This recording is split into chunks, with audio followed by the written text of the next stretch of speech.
कहिले मुख्यमंत्री पद मु छाड़िबाकू चाहूँगी किंतु सेई पदवीटा मोते छाड़ुनी मजा करुछि भावनी सतरे से चौकी मोते छाड़ुनी एमिति आंटपण देखाइले मुख्यमंत्री महोदय किंतु एपटे भोट पाई सबकिछि करबाकू प्रस्तुत रहितबा स्पष्ट हेउछि।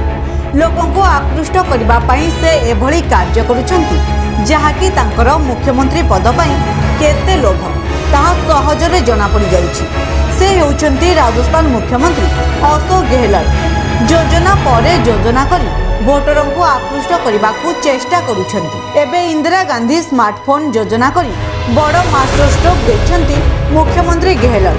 दलर हाईकमांडर निष्पत्ति सर्वदा ग्रहणीय करि आसुछि बोली कहूथिबा मुख्यमंत्री अशोक गहलोत गत सोमवार राज्यर 19टी नूतन जिला गठन करथिले। फलरे राजस्थान रे जिला संख्या 50 छुईंथिबा बेले डिविजन संख्या 10 रे पहुंची। राजस्थान रे हेबाकु थिबा विधानसभा निर्वाचन पूर्व एही निष्पत्ति को सीएम गहलोतकर मास्टर स्ट्रोक बोली कहा जाउछि।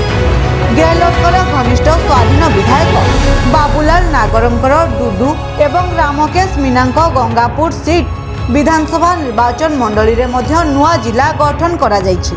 तेबे एतिकिरे संतुष्ट होई नाहंती मुख्यमंत्री गहलोत भोटर को आकृष्ट करबा पई योजना परे योजना करि चलिछंती। एही क्रम रे इंदिरा गांधी स्मार्टफोन योजना मध्य भेटी देइछंती गहलोत जेउथिरे 3 वर्ष जाए मागणा इंटरनेट और अन्यान्य सुविधा सबु रहिछि। सेहीपरि विद्युत उपभोक्ता मध्य बड़ आश्वस्ति देइछंती मुख्यमंत्री। तेबे मागणा मोबाइल फोन और इंटरनेट सेवा जोगाई गहलोत एक बड़ मास्टर स्ट्रोक देइछंती। एबे राजस्थान और मुख्यमंत्री अशोक गहलोत को नहीं सारा देश में राजनैतिक चर्चा जोर धरिछि। समस्ते कहउछंती वोट के लिए कुछ भी करेगा। Bureau report mobile news 24/7।